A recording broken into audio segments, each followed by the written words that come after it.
pour rebondir sur le docteur d'or, je défends demain. Vous voyez que les révélations et les informations sont de première fraîcheur. Je plaide demain pour une dame d'une 50aine d'années qui participe systématiquement ou le plus possible aux réunions devant les hôpitaux, les avortoirs, les réunions du docteur d'or, les manifestations de prière.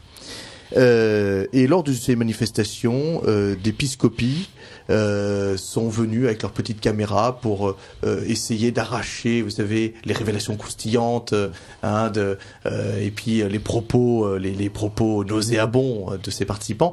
Et ma cliente a eu le malheur de tenir des propos politiquement incorrects sur le mariage homosexuel et sur les craintes qu'elle pouvait avoir pour les enfants qui pourraient être adoptés par des couples ou des duos j'ai vu homosexuels. Bon, on peut penser ce qu'on veut de ce qu'elle a dit, mais chacun réagit avec ses mots à soi, avec ses références, avec ce qu'il a lu dans la presse, et il y a des études sur le sujet, même Jeanne Smith en a parlé.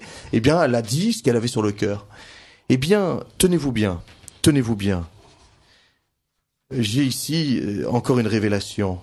Le préfet de police, c'est signé Bernard Boucaud, notre préfet. Monsieur le procureur de la République. Qui, dans le milieu, on l'appelle calculette maintenant.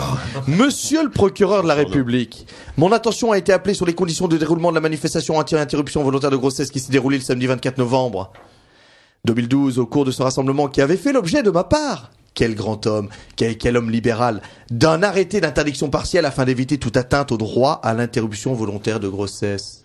Et notre droit à contre-manifester contre l'interruption volontaire de grossesse, monsieur le préfet. Les propos figurant sur l'enregistrement 6 juin, il joint un CD-ROM. Et c'est signé de Bernard Boucaud qui n'a que ça à faire. Ont été mis en ligne sur divers sites internet. En application de l'article 40 du Code de procédure pénale, je souhaite porter cet enregistrement à votre connaissance, certains propos tenus étant susceptibles de relever de l'application de la loi pénale. Ma cliente est une aide-soignante. Elle touche le SMIC. Sa raison de vivre, c'est d'essayer de sauver les petits-enfants avec le docteur d'or. Ils l'ont traqué, cher Daniel. Ils l'ont traqué, j'ai ici tous les PV.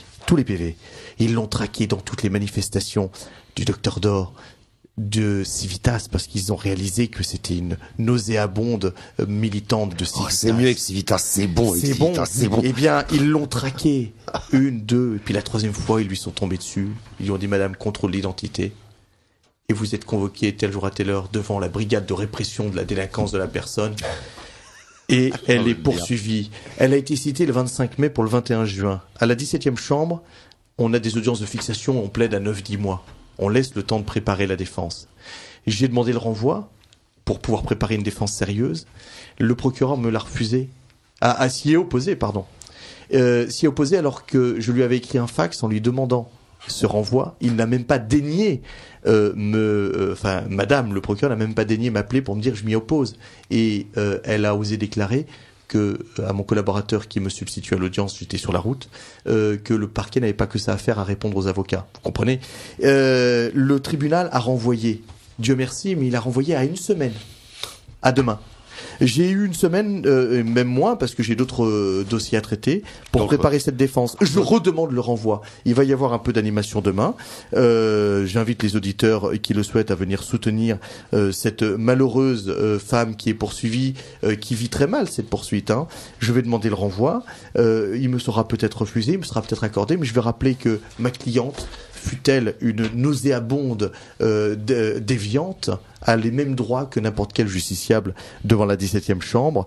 Je dirais et je rappellerai au parquet que il est beaucoup moins empressé quand il s'agit de poursuivre ACT UP, qui a osé publier un texte appelant au meurtre des catholiques dans le cadre des manifestations contre le mariage homosexuel. Beaucoup moins empressé. Il est beaucoup moins empressé pour poursuivre les fémènes qui s'exhibent seins nus dans la cathédrale Notre-Dame de Paris et qui injurient les catholiques, qui outragent le pape et qui en plus volent des morceaux d'or des nouvelles cloches de Notre-Dame. Le parquet en revanche est beaucoup plus, et je le rappellerai demain, beaucoup plus empressé pour classer sans suite en 13 jours la plainte du frère François que j'ai défendu, qui a été roué de coups par les forces de l'ordre, qui a eu 2 jours d'incapacité de travail et des photos avec la tête dégoulinante de sang, alors que l'ensemble des agresseurs est parfaitement identifiable, puisque nous avons des vidéos, et notamment la vidéo d'un homme qu'on voit donner un coup de pied, d'un gendarme ou d'un policier qu'on voit donner un coup de pied au frère derrière les barrières, un coup de pied dans la tête, ou dans je ne sais plus quelle partie du corps. Le parquet a classé la plainte en 13 jours. Les Femen, rien. Act Up, rien. Le frère, 13 jours, classement sans suite, et ma cliente de demain, on la poursuit, on ne lui permet même pas de se défendre. Je vous promets que si l'affaire est retenue demain, je la défendrai avec l'ardeur que vous me connaissez.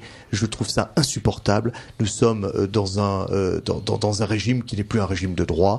Il y a un deux poids deux mesures. Il y a une volonté du parquet, de réprimer les pensées déviantes.